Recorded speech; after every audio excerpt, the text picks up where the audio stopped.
shelling out money, anything, ayy. Ooh, got the foot on the gas, pedal to the metal when I'm getting to the back, ayy. Got the foot on the gas, pedal to the metal when the lane moving fast, ayy. Ayy, let them all cross. If they hate, then let them hate and make a bigger boss, ayy. What is up, ladies and gentlemen? We are back. We are live. It is the Freight Coach Podcast, the top podcast in transportation, coming to you guys every single weekday, 8:30 a.m. Pacific, 10:30 Central, to break down some industry headlines. But most importantly, you guys provide some actual insight into what you can do with all of this information. If this is your first time tuning in, welcome. This is the real side of freight, ladies and gentlemen. And I say that before every single show. And what I mean by that is I only speak with transportation professionals, because at the end of the day, you guys, I want to talk to the right individuals who have done what you're looking to do or who are currently doing what you're trying to achieve, so you can take that information, apply it, utilize it, and see a meaningful difference in your business and your life. Happy Monday, everybody. We are going to jump right in. I got a very special guest for you guys here. M&A is one of those topics that everybody's kind of sitting around and waiting. Is it back? There's already been some pretty big news on that front this year so far in the industry. And then is that a one-off event, or is this something that people can kind of look forward to throughout the year? So with that being said, there is nobody more qualified to speak with this than Mr. Chris Kolquist of Colaway on the show today. So Chris, thank you so much for joining me. Thanks for having me, Chris. Looking forward to it. No, I'm really looking forward to it as well. And, when we first met, I think it was a little over a month ago, you have a very interesting background in this of like your career progression, right? Like it seems like not most people when they get into M&A, like that's kind of all they've ever done. But you kind of have an interesting background with that. So how'd you get your start in freight, Chris? What brought you into this industry? Well, I've been in it for over 20 years. I got out for a couple of years, and now I've been back in active for multiple years as well. So yeah, my background's different, where I had a lot of M&A experience, but I actually probably have more operating experience. Just growing up, I started C.H. Robinson, over 20 years ago. And again, I'm not an investment banker by trade. I'm not a private equity guy. I just happen to have some financial skill set. I actually was an accountant way back in the day, but I got into M&A. But what I really wanted to do was kind of run a business, which is kind of what it turned into. But before I got there, I just had a ton of exposure. And even obviously today, as I launched Colaway, I just think it's great. It's a huge market. It's fragmented. I kind of miss some of the operating pieces of it. So again, I'm a little bit different background, where a lot of people in my world are just trying to get transactions done and do that, where Colaway has a little bit different approach. So yeah, we definitely have an operating background. That's kind of how we go to market. And 2025 is going to be interesting. So I'm excited to chat through with what you're hearing, what I'm hearing. It's going to be a great session today.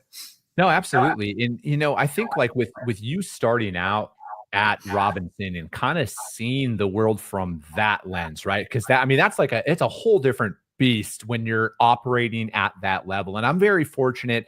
I worked with at XPO for like the first 6 or 7 years of my career, and seeing kind of the way that is done, and then kind of taking that though, and then like going out on your own and starting your own business. Like for me, it's always, because I went and worked for a startup after I worked at XPO, and then I went out on my own, and it's just like, man, you don't realize how awesome it is to work with that kind of punching power until you don't have that.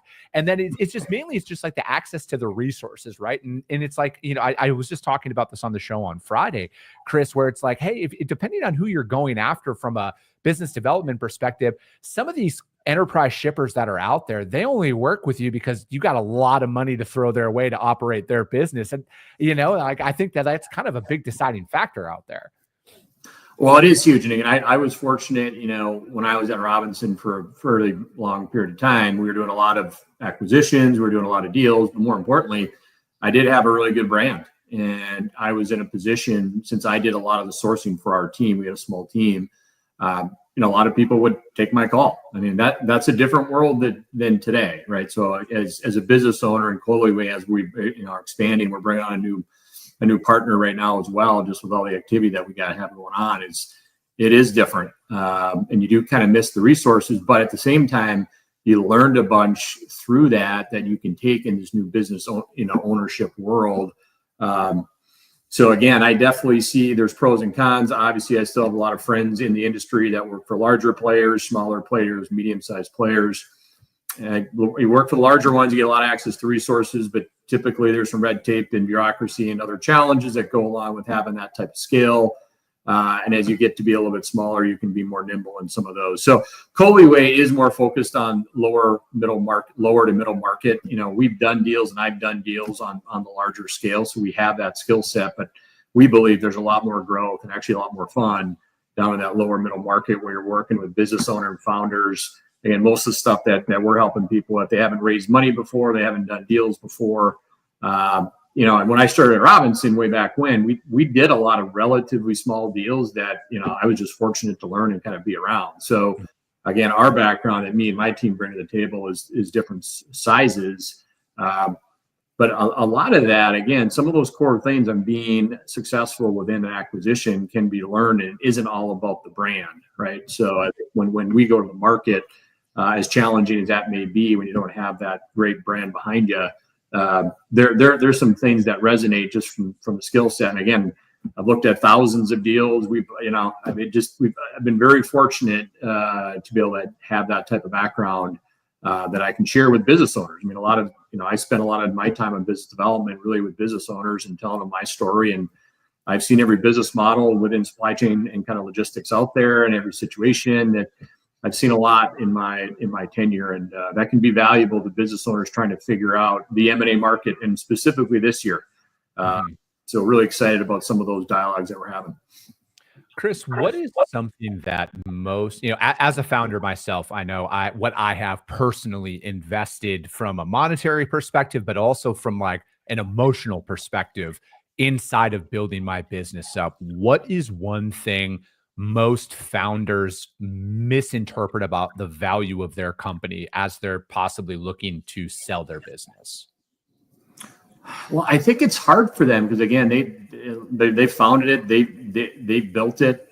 Sometimes they don't realize how great it is and how valuable it is with a different partner, right? They're just so used to having a great team around them, depending on what they did with their tech. They typically have some good customers and carrier kind of relationships. They probably don't really understand how valuable that can be for even that next stage, right? Like we always talk about, like our approach is, kind of growth capital and really helping, some of these companies get to the next level. And I think having a really good, solid partnership. So they probably don't have that viewpoint of, hey, depending on who you partner with, you can actually continue to grow, maybe grow faster. I think in today's environment, everyone's kind of looking for that. And what I've coached a lot of the people that I talk with is be open and creative on different ways to do that. I think it's really unique for someone to build up some of these supply chain kind of logistics companies.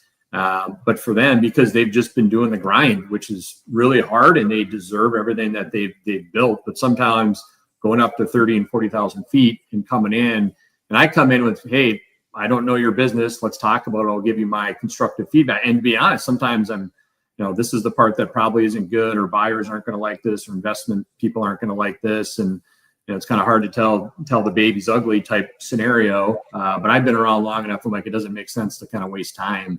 And a lot of people really want to hear that. Like, okay, everyone tells me what I want to hear. Chris, tell me what, what's really out there. So, but there's a lot of value out there. Sometimes just unlocking it with the right partnership and right growth story is kind of the hard part. We spent a lot of time trying to figure that out.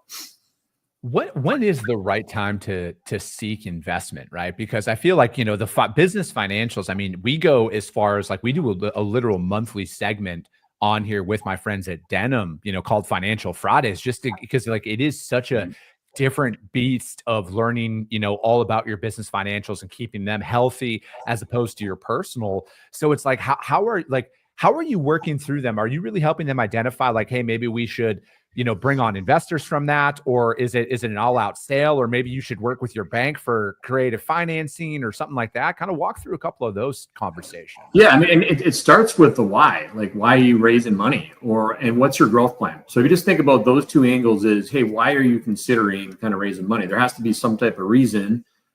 Could be, hey, we're going to go do an acquisition. Hey, we're going to hire some salespeople. We're going to, maybe we're buying a bunch of trucks, whatever it may be, but there has to be a real why. And then my other piece is kind of what's your growth strategy? Sometimes it takes capital to get there. Sometimes it doesn't, right? I mean, you think about a lot of these profitable businesses, I said, you can kind of self-fund some of your growth. So again, we like to go in and say, you know what, if you don't have to raise capital or if you don't have to do some things, probably wait as long as you can, right? I have, investments, and Collier has investments in VC type deals. Those are typically different than what we focus on. So we understand the environment.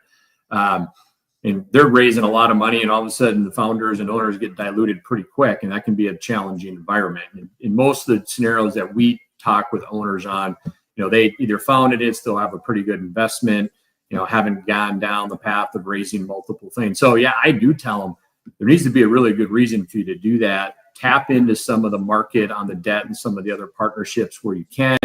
Obviously, you don't want to get too levered up as well.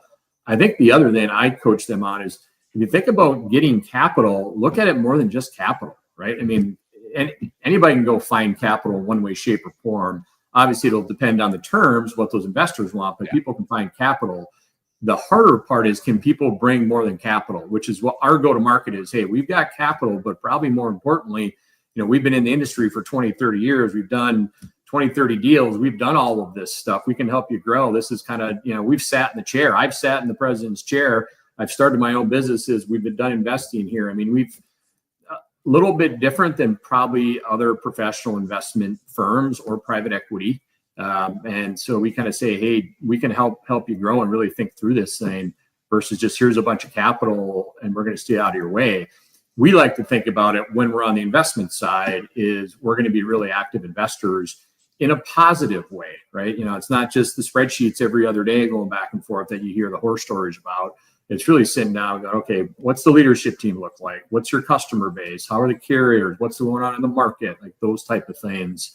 And I do think it's been important with the market being what it has been the last 2 or 3 years to have good access to capital has been important. As we've had to go through these swings, I'm on, multiple boards with multiple investments. We do spend a lot of time making sure, do we got cushion in there if this prolonged freight recession continues on. So I do think that'd be the other thing from a business owner perspective is just make sure you've thought through all the capital needs, maybe on the debt side first, that if you need to access some of that.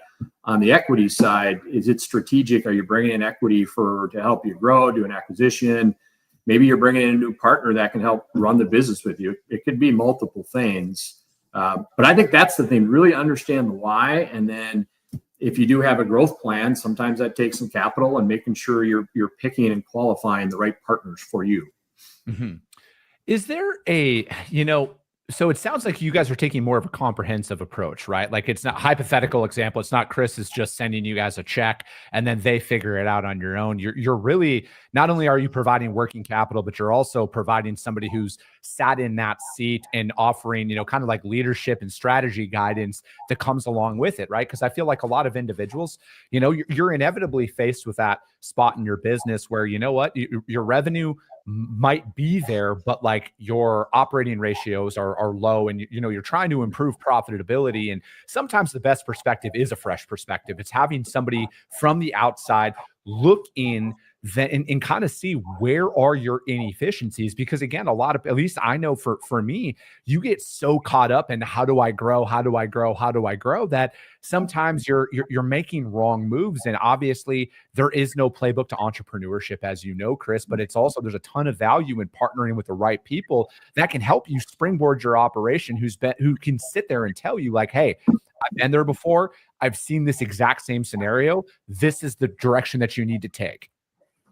Yeah, I mean, we take a different, I don't know if it's different, we think it is when we're going in for investment, there needs to be at least a vision of what the growth plan is and how we as investors can bring value, which I know sounds a little different, but we're like, if we're not differentiated than other investors, okay, I don't get too excited about that. But hey, we've been down, like we did cross-border deals. I've got a bunch of people on my team that have cross-border international experience. So, those are things we focus on, and we can come in and say, and I think the way we think about it is to have a high level vision up front that everyone's aligned with. Things are going to change and that plan is going to change, right? So I try to tell the business owner, it's not like we're going to set this thing in stone, but we got to have a common vision, right? Like we're going to go into this thing where this is how year one's going to generally look. what is the management team going to look like? What type of capital? What type of purchases are we making? High level stuff. But I did a lot of that back in my old world. So I really appreciate putting together that framework. And then you've got alignment between the business owners and new investors, depending what the structure is. In today's world, there's a lot of people rolling money and earnouts. You got a lot of different creative structures, which I think is okay, as long as you got to have a plan that everyone is in agreement on. And I think that's something. Just here's a bunch of capital. Give me my 15% return or whatever the return is. If it's below that, then I'll start hollering. That's not how we do that. We try to get out in front of that, and some of it we definitely know the market more than other people that are coming in. Even the last couple of years, as I talked with our investors about that, right, saying, hey, you got to be able to handle these market swings, right? I mean, that's what it is, right? And I talked with a lot of different investors who aren't used to supply chain and kind of logistics, and like, hey, I want really high margins, I want the moat, I want all these things. I'm like, well, you're not going to get them here. Yeah. Oh, that's funny. Yeah. So are you, as you're looking for prospective companies, Chris, to invest in, are you looking for that founder who's like, hey, this is my career, I want to stay active for as long as possible? Or are you, or does it really depend? And you're, like you're going to take on and look at a company who's like, hey, this is our 5-year plan, we want to build it to this multiplier and then sell it at that point? We've done all different scenarios, and we'll continue to do that. What you got to have is you got to have confidence and sustainability, right? There are scenarios where you have a founder and they're like, hey, I can exit fairly quickly, or they'd like to exit pretty quickly. I said, well, if the business allows that, right? Sometimes that, in a lot of cases, that's not the case, where that founder is so integrated in the business, they built it, they have all the relationships, they're the key cog. They haven't brought in kind of that strong number 2 to take over for them. We spent a lot of time with the management team figuring out, who can run this thing in the long term. So it could be either. And we've come in, they're like, hey, I want to work for another 3 to 5 years and get another second bite at the apple. I'm a big fan of management buyout scenarios. So we participate in some of those type of deals where we're kind of back in the management team.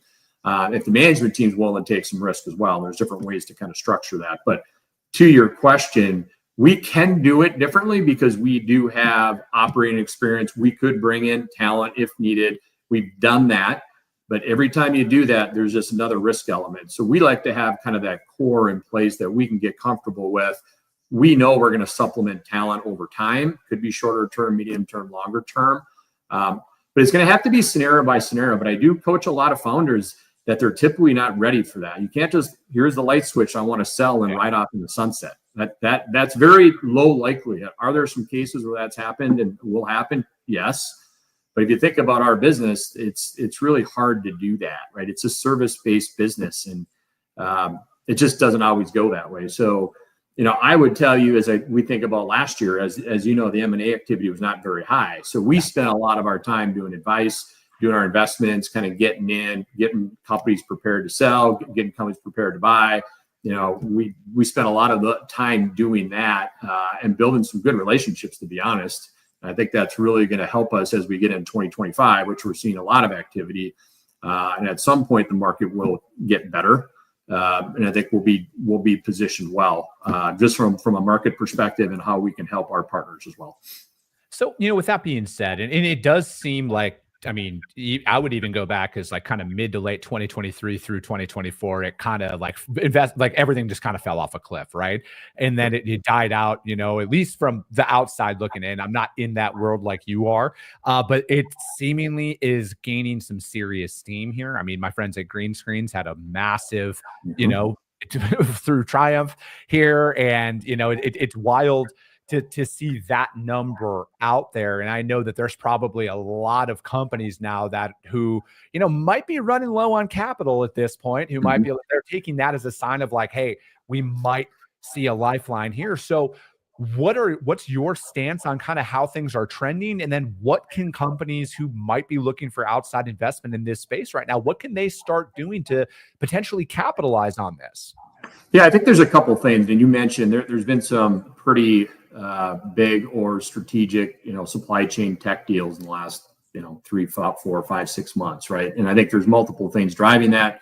A lot of those tech deals, as you know, raise a bunch of money, burn a bunch of cash. at some point their whole strategy is to get bought out. And so, and you have some really good buyers who have some capital. And so things are starting to come together. I think you're going to see more of that. And it's been amazing the last, we'll call it 10 years, the amount of money that's been invested and built some really good products. I mean, you obviously mentioned a couple there, but there's been some really good technology products built over the last 10 years with, be honest, a lot of cheap money out there that's been driven into this thing. So at some point in time, that needs to turn. So I do think the supply chain tech M&A activity will continue to be high in 25, and at least because there's just a lot of players out there that are burning a lot of cash. And so they're going to have to make some moves. Now, maybe they just do another raise, that's going to be situation by situation. But it has been good to see some really top names do some nice deals. I think that's been positive for the market. It helps if people have a tech company today that they want to sell or raise money, give some confidence. But at the same time, they're not all going to have that happen, right? So I do talk to companies about, hey, maybe take advantage of that. Just because Green Screens had a really, really good exit doesn't mean everyone's going to. And I'm going to tell you, most probably are not. So there's definitely some moves that are going to need to be made here in the short term. Do you think, I want to break it down into like three prongs of the industry, right? You have your freight tech companies, your traditional brokers, and then your trucking companies. From your experience and what you're hearing, which side of that is going to have more M&A activity coming up, more roll-ups throughout this year?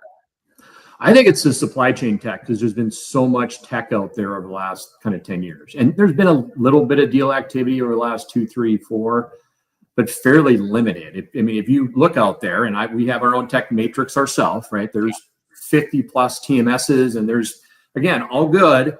But I go down that list, I'm like, okay, something doesn't add up here. There's not enough business to support all these tech companies. And again, some of them have really, really good products. So you kind of put that together, like, okay, if someone can back them, and obviously when you have a strategic tech company that can bring incremental value, those things can really make sense. So I do think in at least the short term, the supply chain tech is going to continue, because the other difference in the brokerage and even the trucking is they're burning cash, and they need to do something. If I look at the brokerage and trucking world, and you probably see this as well, not everyone, but most margins and profitability are down. But if they're good, they're still making money, right? I'll talk to people that were doing, $3 million in EBITDA. They're like, I'm doing half of that now, but Chris, I'm still doing $1.5 million, right? And so they may not be as motivated as some of the tech companies that are like, literally, I'm going to run out of cash in 6 months, right? So I do think there's that dynamic, and you still have a little bit of this spread where overall profitability on the brokerage and trucking is still down, right? So you do have a little bit of this issue on buyer versus seller expectations on value. I do think there's going to be some creative things that happen, that's already starting to happen, that will increase the M&A activity in those two segments.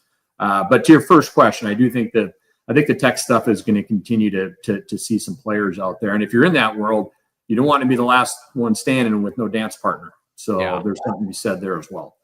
Do you think that, because I'm kind of thinking that there's going to be some more of a buy versus build mentality out there with the, like not every shipper in the United States requires a tech presence at all. I think, yes, there's some of them that are out there, but I feel like, you probably have this experience in your past where it's like, hey, can we buy an existing product? Because this is, we've already run the numbers. This is what it's going to cost us to develop it. And then, then there's testing on top of that. We want to get something here now because, we have a very large customer of ours who's asking for this.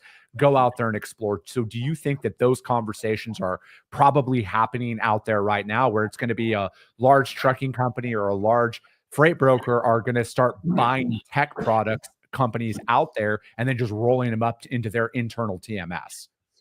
I think it depends on what their strategy is, but you're definitely right. I think there's going to be more. Again, everyone does a build versus buy. The problem historically in the brokerage and a little bit in the trucking, it's been pretty low barrier of entry. So as we all know, there's a ton of brokers out there that number has increased a lot over the last 10 years, right? And so starting to come back a little bit, but we just think on the brokerage and the trucking side. So the build versus buy was a little tougher. Like, well, I can just start something on my own. And, before the freight recession came, everyone was doing pretty good.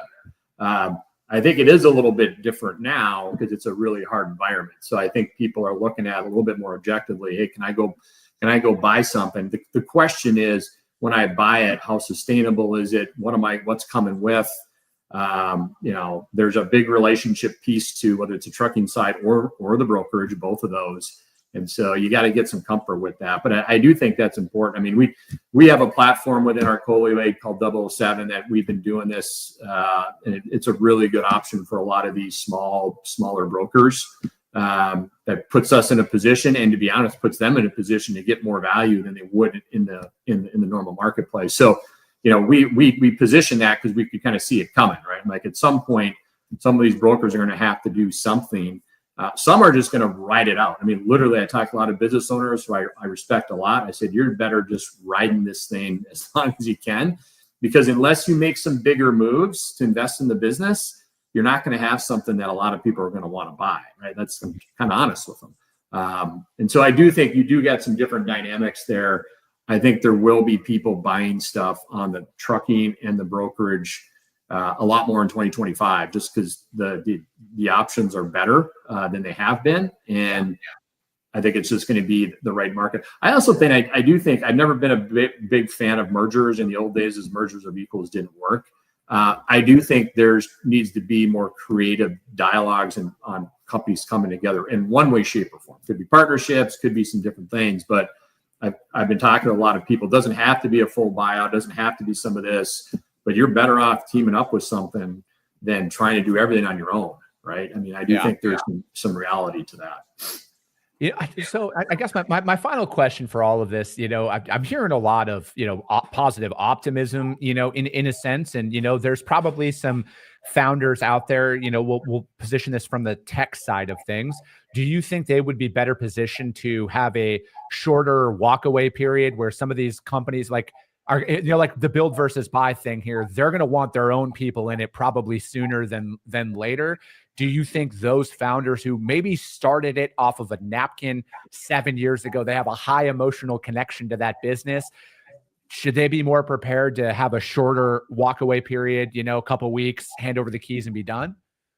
I think they always have to go in like that. I mean, depending on who the buyer is, it kind of depends. But once you hand over those keys and you don't have majority control, if we talk about a kind of majority control scenario, you just have to have it in your head that things may go south, or they may bring someone in, or whatever the scenario. So you kind of have to go with that mindset. Now, there's some, they're like, we really need and want the founder to stick around. But I think the other thing is, the founder is going to have some type of monetary kind of upside. Things do change a little bit when, maybe I've got money now that I didn't have before, and now I'm dealing with these new owners and a little bit of BS here and there. I mean, there's factors in there that, again, that's why it's situation by situation. I'll keep telling business owners, pick the right partners and spend some time vetting them and qualifying them and why they're good partners. I said, we can find capital. We can find that, right? But I do think things like that, because you don't want to get a scenario like, well, we thought this was going to happen. The founder was going to stick around, and all of a sudden they come in, they found a new guy, and the founder's out. Or the founder wants to get out. The investor said, hey, we can get you out right away. And then they get in like, yeah, we actually need you to stick around for 5 years by the time we flip this thing. I mean, spend time with your potential partners. Yeah, spend time, make sure everybody's intentions are crystal clear. And, this is the joys in having that one piece of paper that says that everybody agrees to what you're getting yourself into. Man, well, hey, Chris, I appreciate you joining me. How does anybody reach out to you guys to find out more? Maybe they're looking to sell their company and, they want somebody who's from the industry. Yeah, so it's coleyway.com. You can find our website out there. We're actually bringing some new team members on, so there'll be some changes on there. But the overall go-to-market's the same. Again, and you think about our team, we basically come from the industry, but then we've done a bunch of deal stuff. But we think like presidents and CEOs and general managers and people who've grown up at the desk. So coleyway.com will have all that contact information. Otherwise, I'm C Kolquist at coleyway.com as well. Those are the two best places to kind of contact myself or my team. Perfect. Chris, thank you so much for joining me. If you can't find Chris out there at all, hit me up. I will gladly put you guys in contact with them over there. But that's going to be it for today, you guys. We got more guests coming on this week. As always, if you got value in what you heard, subscribe to the show, ladies and gentlemen. Share it out there to your network, because if you see value, your network's going to see value as well. I appreciate you guys. I love you guys. And we'll be talking to you soon. We don't have any cool outro, man. We just end